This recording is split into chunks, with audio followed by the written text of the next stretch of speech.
We're expecting. Don't go away.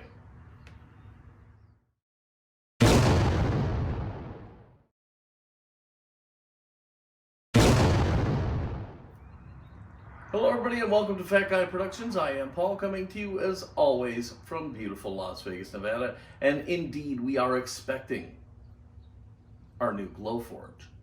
So we're going to keep ourselves busy and we're going to do a lot of prep work, and it's going to start right here with an IKEA hack for your Glowforge. Now I need to tell you right up front, this is not my idea. I got this from another guy. I'm going to put a link to his webpage down below. I'll tell you more about that in just a second. But what we're doing is we're building a table for the Glowforge to sit on, and it has shelves to hold all the media that we're going to be using with the Glowforge. So it starts right here with 6 of these tabletops that you get at IKEA. These are called the Linman tabletop, and these are let's see if it's got the dimensions printed on it. It's something like 40 by 30 or something like that. I'll put the exact information in the description. So you're going to need 6 of these, and if you get these white ones right now, they're under $10 a piece, man. That is a crazy bargain. Okay, the price goes up exponentially if you buy the different colors. So buy the white ones. They're under 10 bucks a piece, and you're going to need 6 of these things. The next thing we're going to need is we're going to need these. These are the capita legs. All right, so you're going to need 5 of these, unless you don't want your table to roll, in which case you'll need 6 of these. And these were, I don't see a price on here, but all told, all the stuff we needed here, just like 150 bucks or less, maybe more like 120 bucks. And then finally, if you want your table to roll, you're going to go to Harbor Freight and you're going to get these 3-inch swivel casters with brakes. You're going to need 4 of these. And then you're going to need this one last thing. The gentleman, Atlanta maker, who I learned how to make this table from, he will actually give you the plans for free for these things that you need. These are acrylic adapters to help these capital legs work with these tables. So you can get the plans for free. When you get your Glowforge, you can cut out the template and these discs, and you're in business. Or if you're like me, you can order these from him, sort of like a way of saying thank you for the video. And you can have this table all done and ready to go, so when your Glowforge gets here, you just plop it on and you're in business. Now, I will be selling the template and the discs on my Etsy shop after I get my Glowforge. I can't sell sell or even give away the plans like he does, because it's his, but he does say we can cut and sell these if we want to. So you can buy them from me, you can buy them from him, whatever you want to do. So we're going to get going here. We're going to kind of get organized here a little bit. We don't need these right now, so we'll put them out of the way. We're going to need the caster, and we're going to need a set of legs here. So let's just go ahead and start here. What we're going to do is we're going to mark all the tables and then drill them. Now, the top table and the bottom table get a different treatment. This is going to be the top table. Don't need that. So let's unwrap this. And what's different about how the top table is treated? Well, it doesn't get drilled on its top surface. It only gets drilled here on the bottom. Now, it comes with these pre-drilled holes. I don't know what they're for, but they're probably not going to work for our purposes. So we're going to have to adapt and overcome here. All right. So there. Put that up there. Now what I did is I actually went online and ordered all this stuff from IKEA and had it delivered. So I didn't have to even fight with it. Now we do need the template. I need something to mark it with. And like I said, this is going to be the top. We can even just put a top. Okay, because you don't want to get confused. The top and the bottom get dealt with differently. Now this is marked front or back, and side, meaning side, front, or back. Okay, now if we went over here, this would not be right. We have to actually flip it upside down, side, front, or back.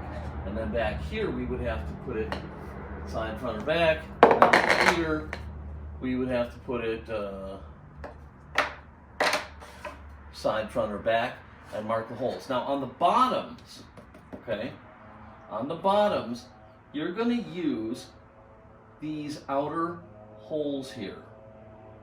Okay, that's this one, this one, this one, and this one. Okay, on the tops of the tables, when we flip them over and drill those, we'll use these other 4 holes. So let's go ahead and start marking this table up. Front or back, side,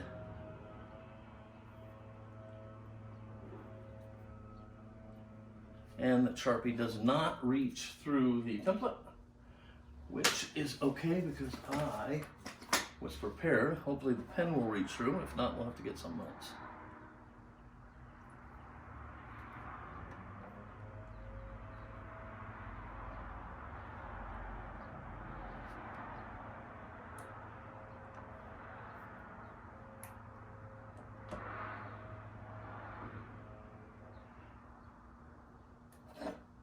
Okay, that worked fine. All right, so then we flip it over and do this.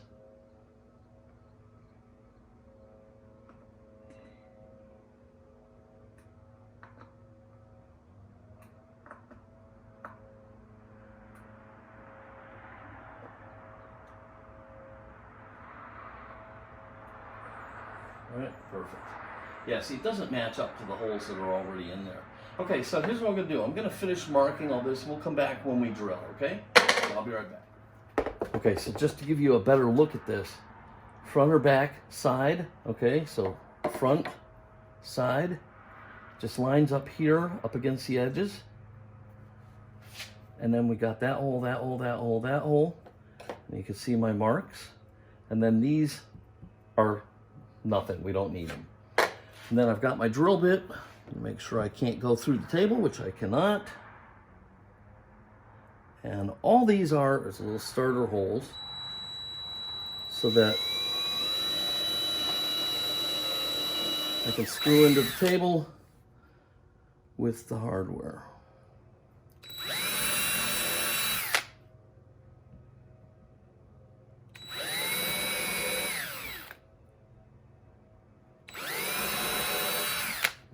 Okay, there you have it. It's easy as that. So we'll finish off this table, and then I'll show you what we have to do to the bottom, because it's different too. Okay, so for the bottom piece, we just put the caster wheel in place. And mark out its location here.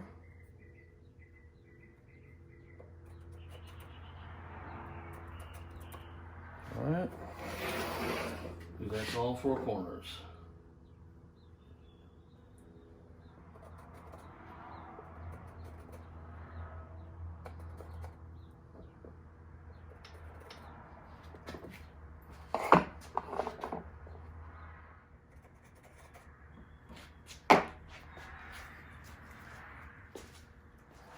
Okay, so now that's all drilled out. Flip the bottom over. We're going to proceed to mark the top surface. Now remember, on the top, we still use the template the same way, front, back, and side, but now we're going to be using these other 4 holes. So front or back and side. And then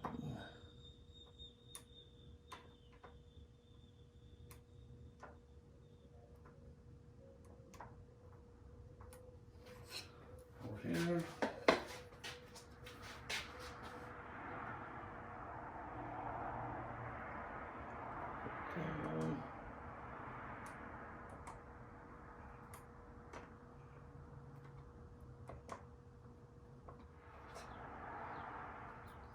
Now, this table is going to be perfect for this Glowforge, but I can think of 1,000 other work surfaces where this would come in handy. Put some sort of a machine on the top, maybe a heat press or something like that, and then you can go ahead and put supplies underneath it.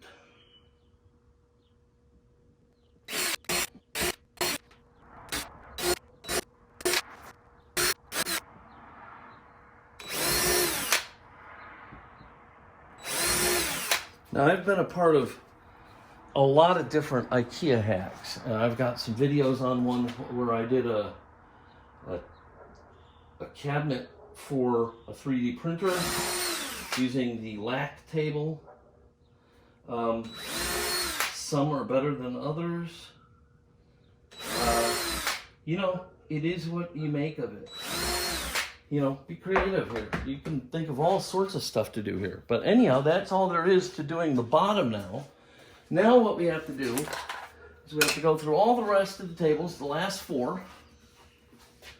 And those will get drilled on both sides, just like the bottom. But we'll use the outer marks on the template. We'll use these outer marks on the template for the underside, and we'll use the inner ring for the top.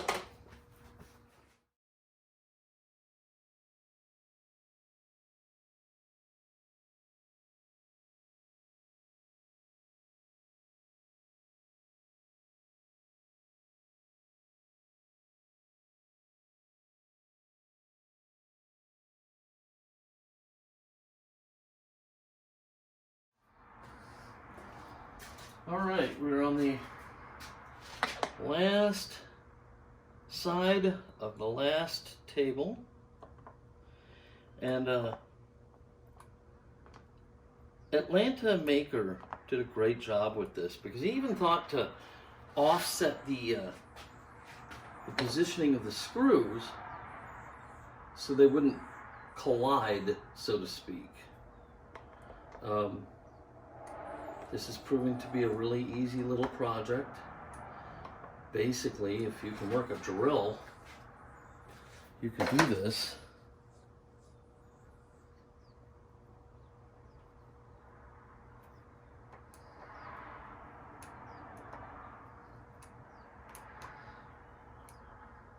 And once you have your Glowforge, you can make as many of these plastic dealies as you need, so you can make as many of these tables as you want.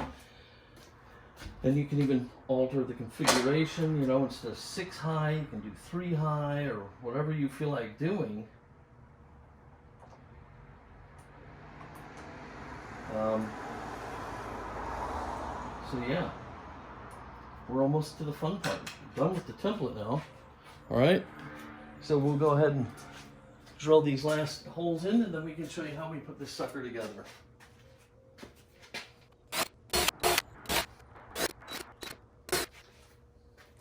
Now you might be asking yourself, if the tables are pre-drilled on the bottom side for legs, why do we have to drill that side? And I'll tell you why. It's because these little short stubby legs are not the legs IKEA was expecting us to use. They were expecting us to use their table legs, which mount differently. So, to accommodate these little stubby legs, we have to drill mounting holes. All right, so here we have it. Now what we're going to do is we're going to start the assembly process from the bottom up. So we'll get this off here, put it over here. Now I just want to show you something here. We're going to be using 10x1 screws and 8x1 screws.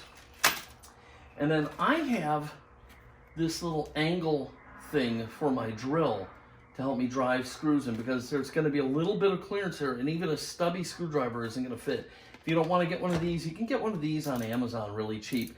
You can see it in the description below, or go to my Amazon store, which is www.amazon.com/shop/Paul Udelis. And you'll be able to get one of these little screwdrivers, and that'll help you get inside where you need to be. So Put those to the side for now, actually.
All right, so here it is, my Glowforge work table.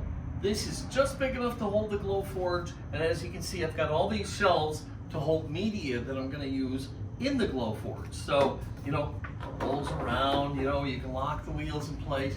I will say this was a lifesaver, and it is a little bit more work than I anticipated. Getting the holes on the acrylic parts and everything, getting it all to line up. Sometimes you have to kind of put a little force in there and try and get a screw in, and so my hands are pretty tired. This really saved the day, although that little screwdriver really did a great job. But there it is. I think it's going to be perfect for the Glowforge. I love it. I hope you love it too. If you do, please give this video a big thumbs up, click subscribe, and don't forget to click the notification bell so you don't miss any of my Glowforge videos. If you have any questions or comments, as always, leave them down below. I love to hear from you guys. All right, I'm getting out of here. My hands are tired. It's lunchtime. I need to get in the air conditioner. So I'm going to go. Until next time, this is Paul from Fat Guy Productions saying, be good.